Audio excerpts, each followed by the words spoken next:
ना अरोड़ा जी।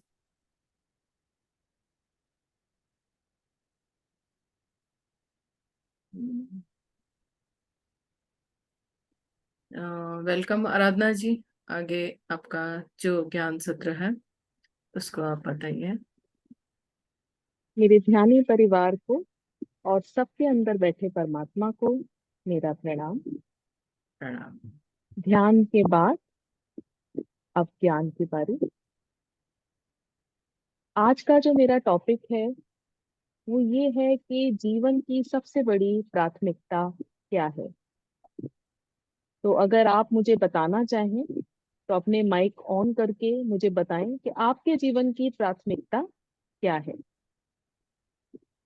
इसके बाद मैं सेशन स्टार्ट करती हूँ। प्लीज अपना सारे वीडियो चालू कर लीजिए। स्वस्थता। स्वास्थ्य ठीक है। और और कोई? मानसिक स्थिति। मानसिक स्थिति का शांत होना ठीक है। और कोई? खुश रहे, अपने आसपास सभी खुश रहे, ठीक है, अपने कर्तव्य पूरे करना। बहुत अच्छी बात है। तो इसी के अपनी साथ सहन शक्ति अपनी को। सहन शक्ति को बढ़ाना।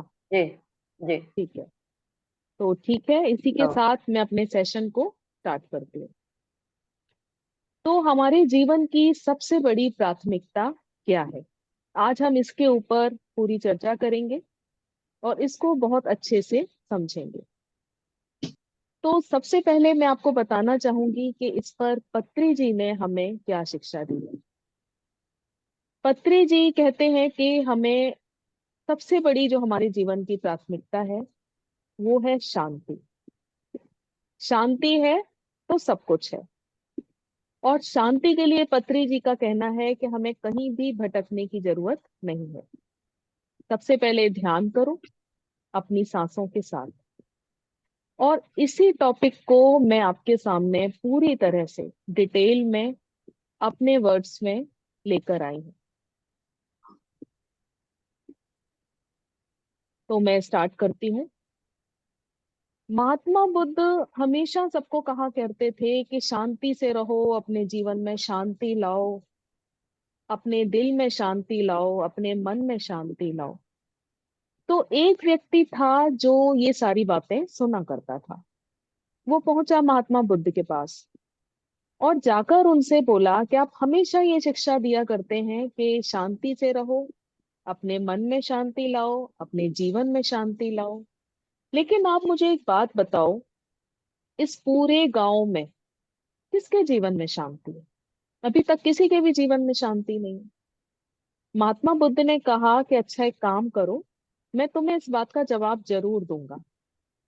तुम पूरे गांव में जाओ और हर घर में जाकर पूछो कि उनकी प्राथमिकता क्या है, वो लोग क्या चाहते हैं। तो उस व्यक्ति ने कहा कि ठीक है। वो गया और पूरे गांव में एक एक घर में उसने जाकर पूछा कि आपकी प्राथमिकता क्या है, आप लोग क्या चाहते हैं।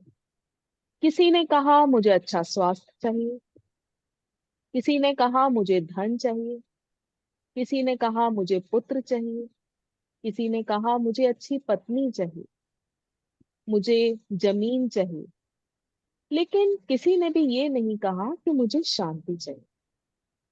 सुबह से लेकर शाम हो गई। अब उस व्यक्ति को उसका जवाब मिल चुका था, बहुत शर्मिंदा था।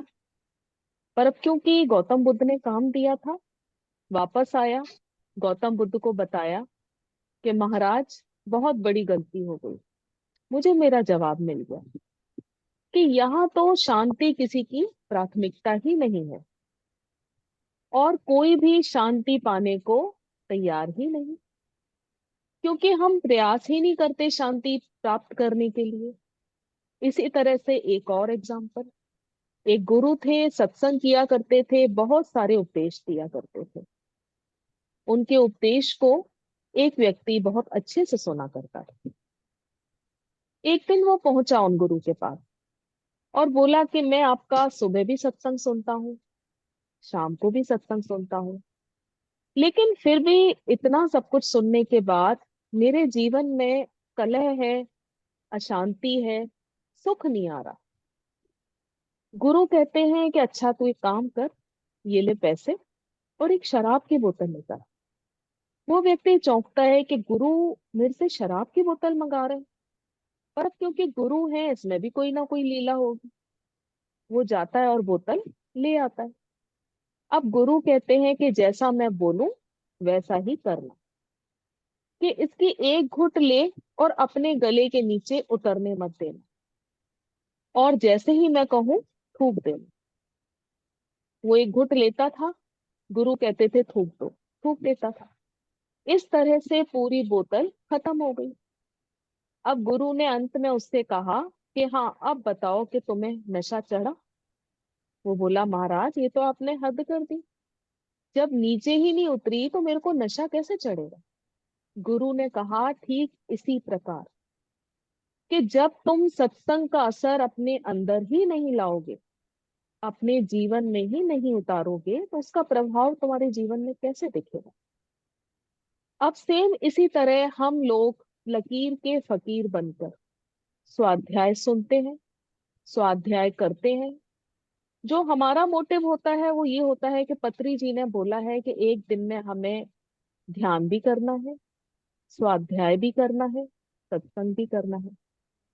और आज हमने कितना स्वाध्याय ज्यादा से ज्यादा किया, शायद इस पर हमारा टारगेट होता है, लेकिन अपने जीवन पर हम उसको कितना उतार रहे हैं, उसके ऊपर कितना हम अमल कर रहे हैं, शायद हम इससे कनेक्ट नहीं हैं। आप चाहे एक पेज पढ़ो, लेकिन उसको अपने जीवन में पूरी तरह से उतारो। अपनी एक्टिविटीज में, अपनी दिनचर्या में आपकी वो सारी चीजें दिखनी चाहिए, आपकी आदतों में वो सारी चीजें दिखनी चाहिए। तब होगा आपको स्वाध्याय का असर, यानी वहां दिखेगा कि आपने स्वाध्याय किया और स्वाध्याय से आप क्या समझे। तो यही उन स्वामी जी ने उस व्यक्ति को कहा कि तूने उपदेश तो सुने, सुबह भी सुने, शाम को भी सुने, वो कितने अच्छे हैं ये तूने लोगों को व्याख्यान भी किया, गलत है तूने वो भी व्याख्यान किया, लेकिन तूने अपने जीवन पर उसको लागू नहीं किया। अगर अपने जीवन पर तू उसको लागू करता तो तेरे जीवन पर भी उसका असर दिखता कि वो कितने बहुमूल्य हैं। उस पर तूने मनन नहीं किया। अगर अब हम किसी से भी चर्चा करते हैं ध्यान की या किसी अनमोल सत्संग की, तो सामने वाले जो होते हैं हमें क्या रिएक्शन दिखाते हैं कि अभी अभी से ये सब कुछ, अभी तो बहुत सारा समय पड़ा है, और अभी तो तुम्हारा जीवन है आनंद के लिए, सारी चीजों का आनंद उठाओ, अपने जीवन को अच्छे से जियो, बहुत समय पड़ा है ये सारे काम करने के लिए। और जब अंत आएगा तो हम भी इस चीज को अपनाएंगे और तुम भी अपनाना।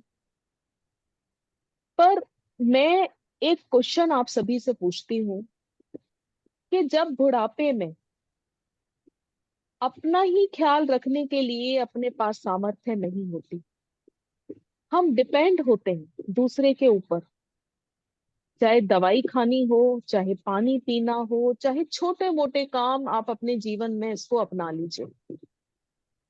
कितना भी आप लोग कह लें कि हम पूरी तरह से अपने ऊपर डिपेंड हैं, लेकिन कहीं ना कहीं छोटे छोटे कामों के लिए, बाहर के कामों के लिए आप दूसरों के ऊपर डिपेंड होते हैं।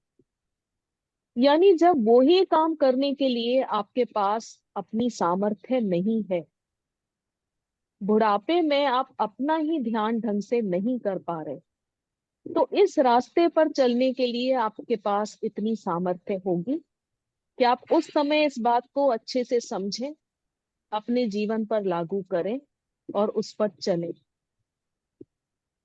हाँ ये बहुत दूसरी बात है कि पिछले जन्म में आपकी यात्रा इतनी अच्छी रही कि इस जीवन में आप जाग गए, लेकिन बहुत सारे केसों में यही है कि आपको जो आगे से रिप्लाई मिलता है वो यही मिलता है कि अभी से नहीं, एंड में देखेंगे, अभी खाने पीने की उम्र है, अभी ऐश करने की उम्र है। लेकिन जब अपना ही ख्याल उस समय हम ढंग से नहीं रख पाते, तो क्या इस रास्ते पर हम अच्छे से चल पाएंगे? इस पर आप विचार कीजिए। अब मेरे कहने का मतलब है कि जब तक आप अपने जीवन में शांति नहीं चाहते, तब तक आपको शांति नहीं मिलती। अब आप किसी भी आदमी से पूछ लो कि हाँ जी क्या हाल है, तो उसका जवाब क्या होगा? बहुत बढ़िया, मैं बहुत खुश हूँ। हालांकि हर किसी के जीवन में कोई ना कोई परेशानी लगी हुई है। इंटरनेट में शायद थोड़ी सी प्रॉब्लम आ रही है। तो हर व्यक्ति थोड़ा के सा है। जीवन में, हाँ, हर व्यक्ति के जीवन में कोई ना कोई किसी ना किसी तरह की परेशानी लगी हुई है। लेकिन क्योंकि आज की डेट में हम अपने लिए कम जी रहे हैं, हम लोगों के लिए जी रहे हैं, लोगों को दिखाने के लिए जी रहे हैं कि हाँ हम तो बहुत खुश हैं, हमारे जीवन में बहुत अच्छी तरह से सब कुछ हो रहा है, किसी तरह की कोई परेशानी नहीं। और हम अपनी रियल जो वास्तविकता है उसमें ही हम दोहरी जीवन जीने लगते हैं। हमारा एक दोहरा जीवन जो है वो हम जी रहे हैं। तो अपनी वास्तविकता को, अपने अंदर के दुख को, अपने अंदर के कलेश को, अशांति को, परेशानी को सबसे पहले तो पूरी ईमानदारी से आप स्वीकार करो। दूसरों की परवाह ना करते हुए उस पर उपचार करो। झूठा दिखावा दिखाने से बचो,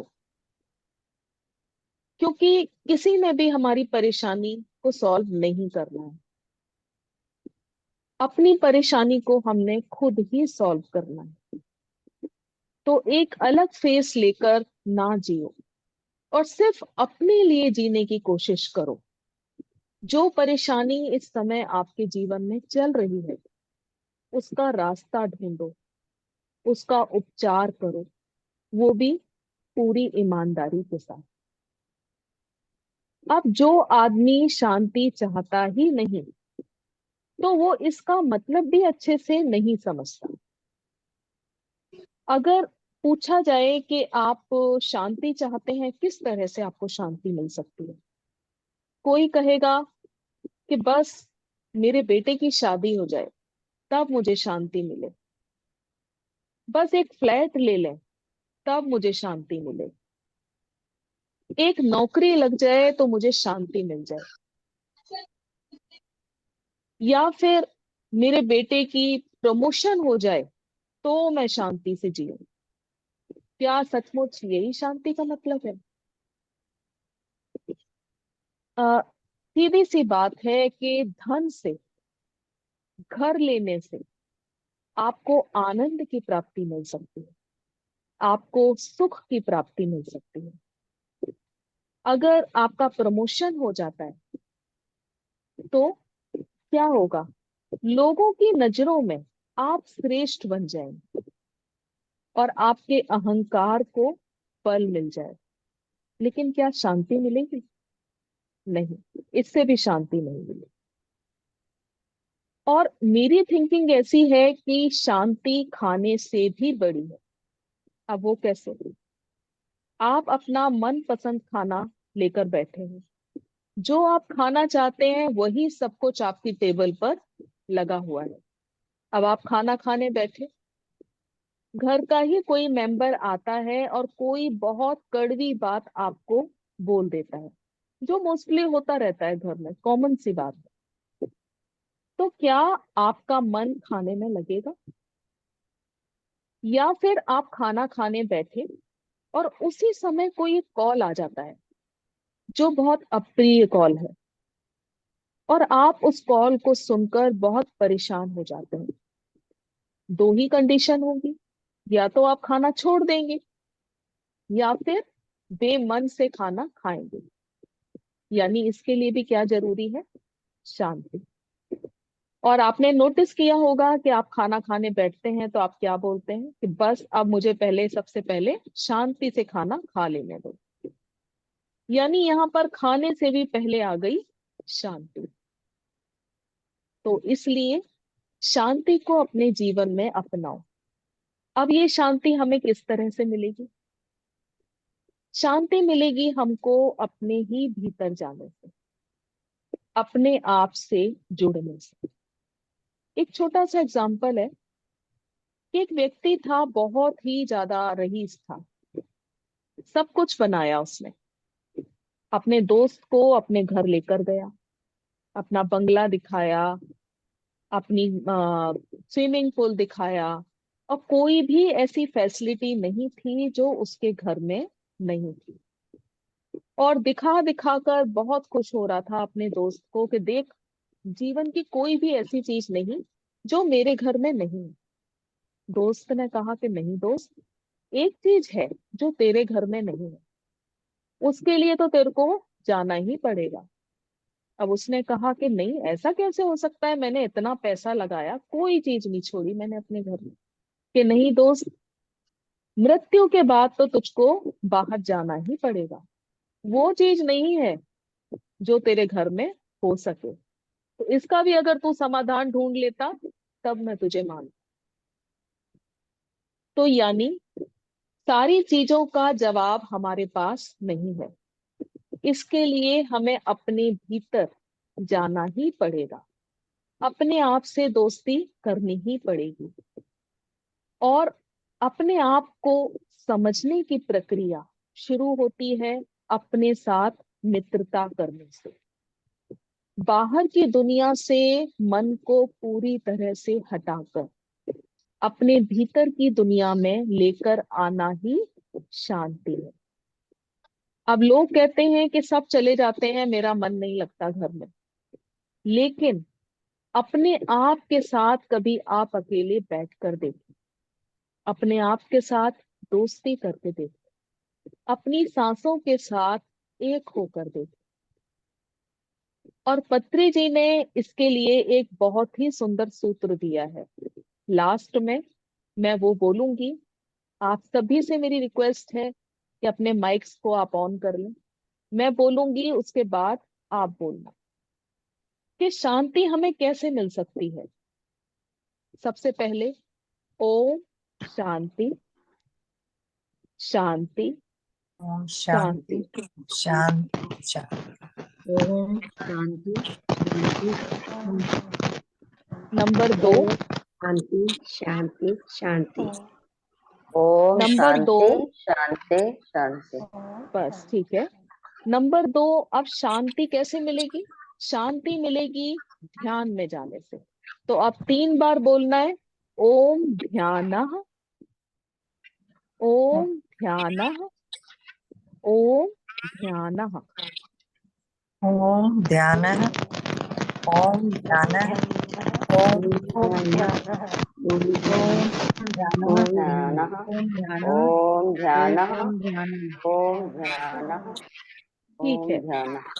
ठीक है। अब तीसरी चीज, सबसे पहले शांति, दूसरी चीज ध्यान, और तीसरी चीज श्वास। ध्यान कैसे करेंगे हम लोग? अपनी श्वासों के साथ। तो 3 बार ओम श्वासः, ओम श्वासः, ओम श्वासः।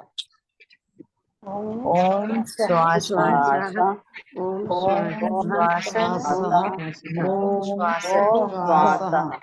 ओम श्वास। ठीक।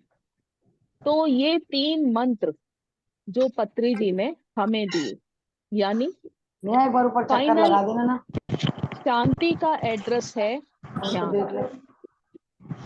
शांति का एड्रेस है ध्यान, और ध्यान करने से ऊपर हमें ऊपर मंडी चक्कर मार शांति देना। मिलेगी। आप सभी अपने माइक्स को ऑफ कर लें। एक कबीर मैदान जी का ना बार बार खुल रहा है।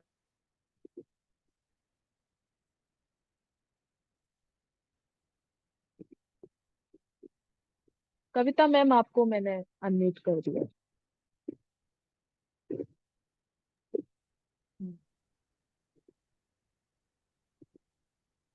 प्लीज अपने माइक बंद रखा करो, क्योंकि टॉपिक के बीच में थोड़ा डिस्टर्ब हो जाता है, लिंक छूट जाता है।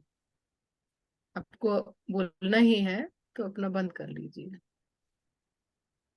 चलिए ठीक है। तो उम्मीद करती हूँ कि सबको बहुत अच्छे से समझ में आया होगा।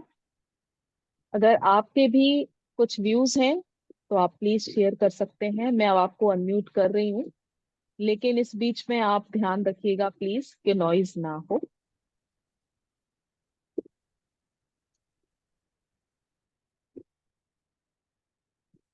आप अपने व्यूज दे सकते हैं। आपने ये 3 मंत्र बोले, उसके पहले जो आपने कहा ना 2-3 सेंटेंस कि आप अपने साथ मित्रता करो, वो थोड़ा रिपीट करिए। हाँ बिल्कुल। सबसे पहले आप अपने साथ मित्रता करिए,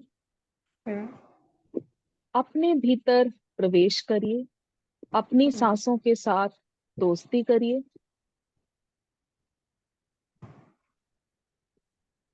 शांति कहीं और नहीं, आपके अंदर ही है। बाहर की दुनिया से मन हटाकर अपने भीतर की दुनिया में लेकर जाइए। अपने आप को समझने की कोशिश कीजिए।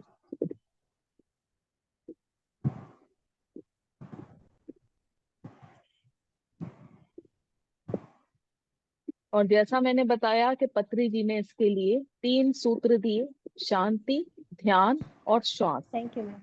यानी शांति का एड्रेस है ध्यान।